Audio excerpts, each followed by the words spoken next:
Well, it has been less than 24 hours and the E30 is already broken. Let's find out why. All that in today's episode. My name is Ryan. This is Project Race Car. Let's get into it.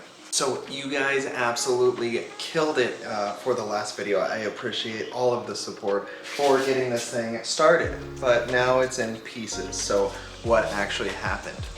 Also, my new OEM K-Series injectors did come today, so we will be installing those as well as figuring out what has been happening. So, the E30 was running fine. It was running great. We were getting some bugs figured out, and with all new engine builds, there is always just a little bit of kinks to work out and figuring stuff out. Here's the issue. It was idling, it was running.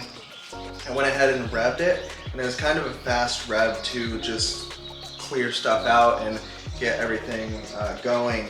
And then all of a sudden the power just died. I lost power to the fuel pump and it just stopped running. So I went ahead and looked, and there was a problem with the ECU. It said error, fuel pump down, and ISC solenoid down as well. So both of those two had a fault.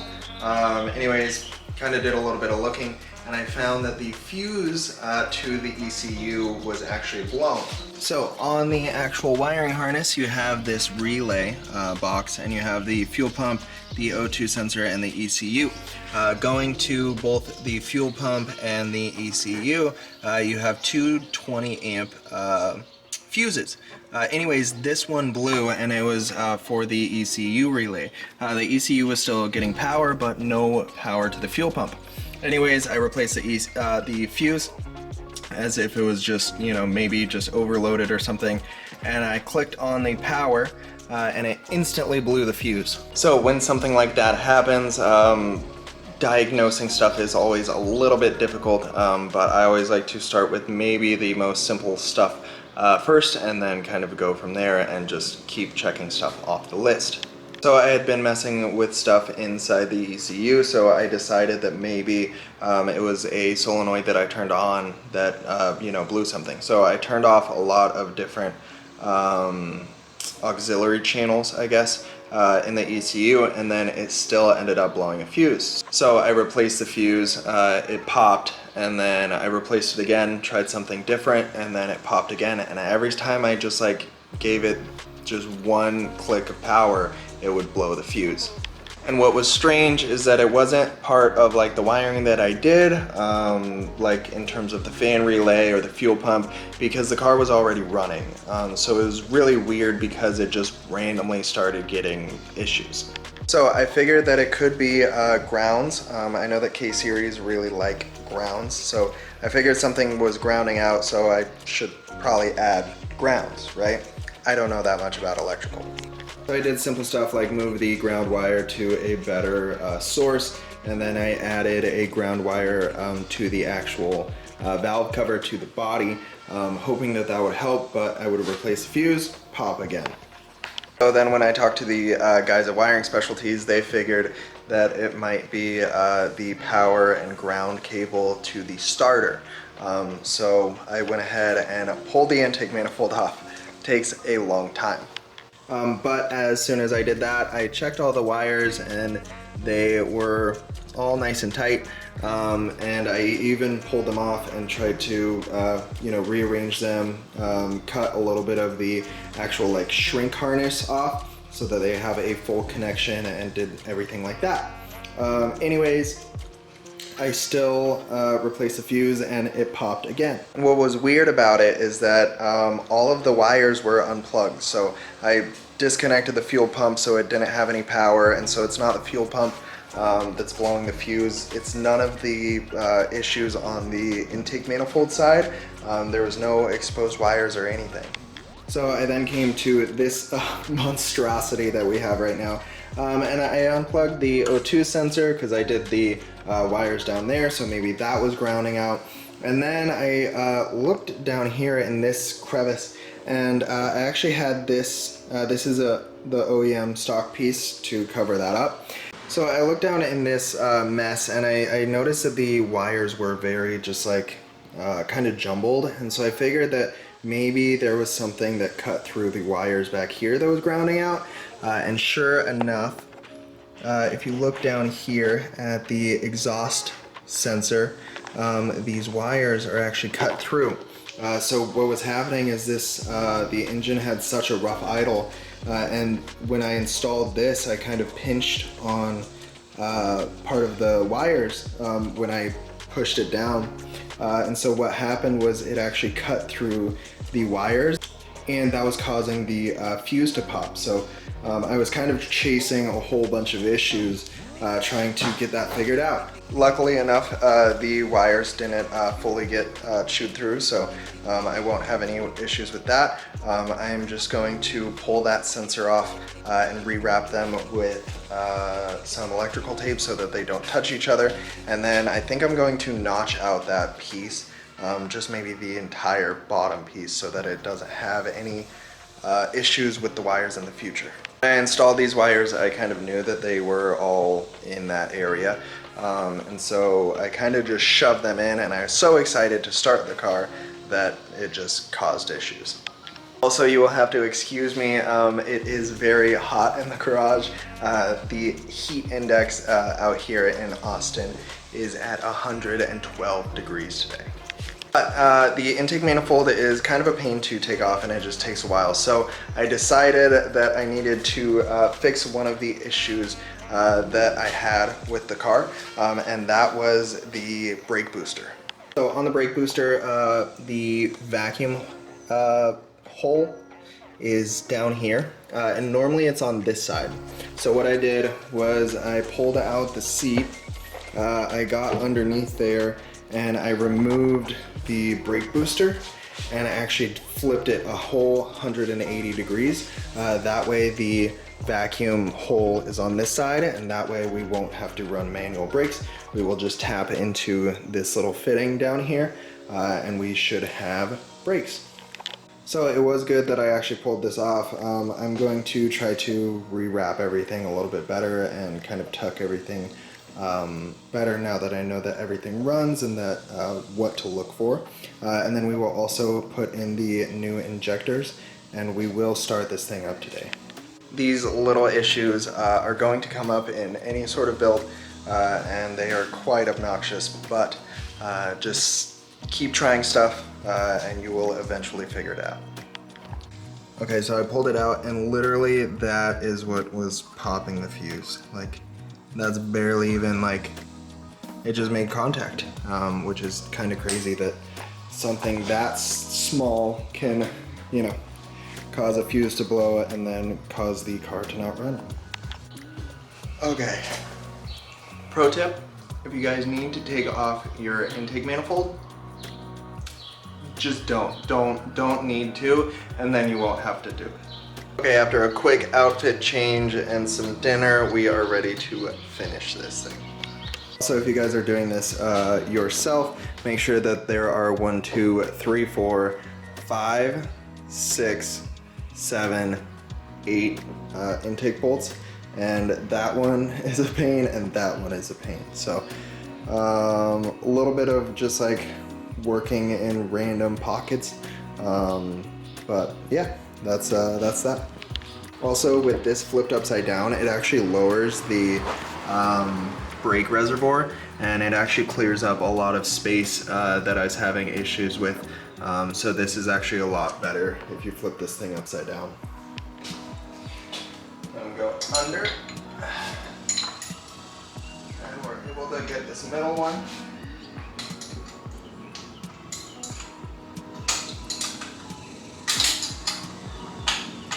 Okay, so if you guys are doing this project, you will need RDX injector. It's a common upgrade for the K-Series. So Acura RDX injectors. These ones are crappy Amazon ones that I got 4 of them for $40. They ran, but not great. These are $85 a piece. And they are off of OEM Honda or Acura. But this is OEM, much better. Look at that. Look, they're even brighter. So I'm going to get a tiny bit of lubricant on the injectors and throw them all in. You don't ever want to throw these in dry because they might fold, and you don't want that because that will either cause a vacuum leak or a fuel leak. Okay, so I know that I just complained about getting the intake manifold off, and it is a bit obnoxious, but I know that a lot of cars could be worse, and all things considered with this engine swap, I think that you have a lot of access to a lot of other things that, like, sometimes you just have to take your L's with the location of some things. The fact that all the fuel injection system and everything else is pretty handy, and you can kind of access everything. So overall, not too bad. Now we just got to throw on our K-Power Industries and make sure that all of the injectors seal properly. That's a nice seat. I really just ordered them on Amazon because I knew that they would get here fast, and they were cheap, so it was a cheap kind of test, and we were able to get the E30 started on them, so that's at least good. I believe that that's everything, so I'm going to plug in the fuel pump and make sure that everything turns on and that there's no fuel leaks. Okay, so key on, the fuel pump kicked on, we did not blow a fuse, and we have fuel pressure and no leaks. So it should be good to start, and let's see.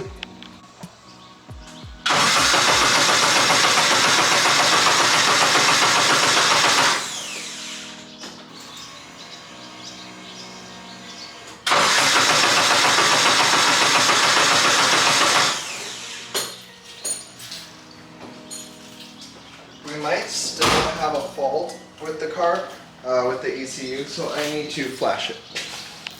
Okay, I cleared the codes. This should be the start.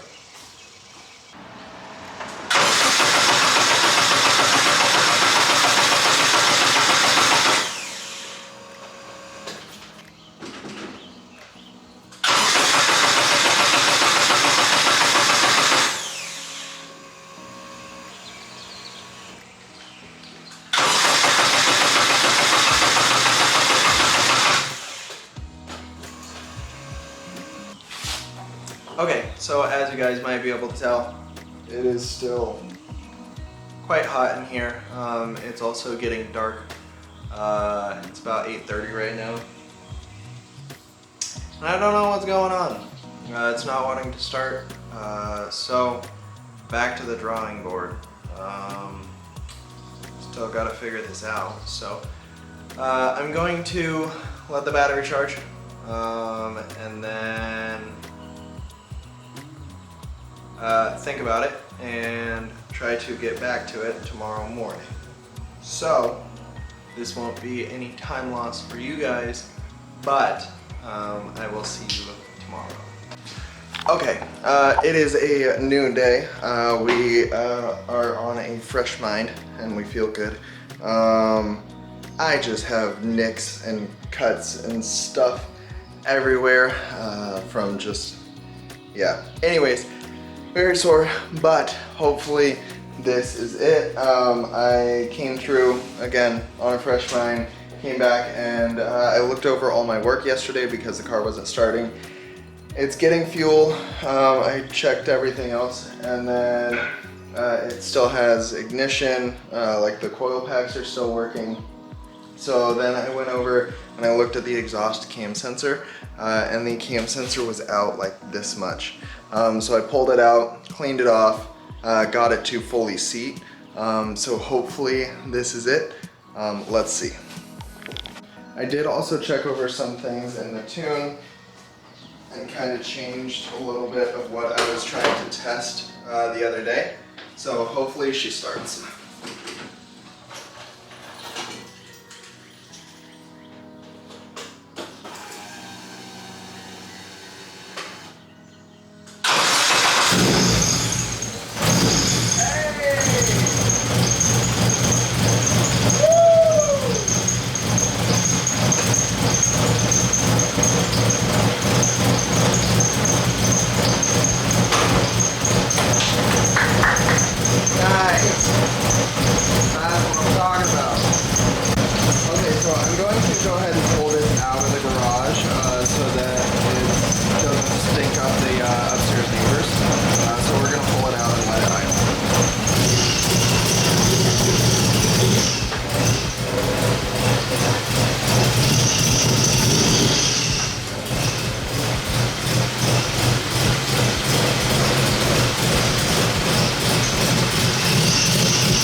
actually is still a bit smoky, that's why I wanted to pull it out.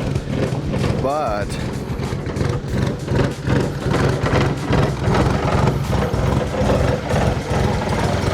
it's running at least.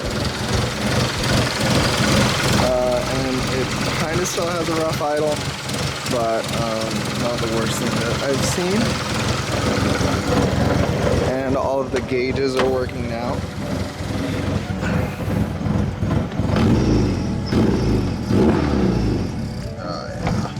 So I'm going to let it just warm up with this fat, choppy idle and try to get a full heat soak in it. I'm gonna try to bleed the coolant and call it good. I did test the fans and they should kick on, but I haven't gotten the car fully up to idle yet, so I don't know if the fans are going to kick on and actually cool the thing down, so I will be watching it for this first little bit until the fans actually kick on. Okay, so my temp gauge on the actual cluster isn't working, but I am looking at the engine coolant temperature right there, 84, and that's Celsius, but it should kick on, I believe at 91 or something. I don't know, we're going to keep watching it. If it goes above 100, then I'm going to turn it off. Okay, so I did look it up. It is an 80-degree fan switch or an 88-degree fan switch. So we're gonna make sure that it doesn't go above 90, and we want it to turn on at a certain time. So I'm gonna watch these fans and make sure that it doesn't get past 90. Okay, so the fans have power, but they're not kicking on. So I need to look into the system because I don't want this thing getting too hot. It's already insanely warm out today. So I want to get this thing right, and we are going to end it for today's video.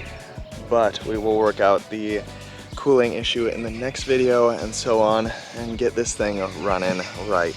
I hope you guys enjoyed today's video. We did get the E30 back up and running. A little bit of headache, but trying to get things figured out and getting everything like working, it always takes a little bit of time. So we will get this thing roadworthy.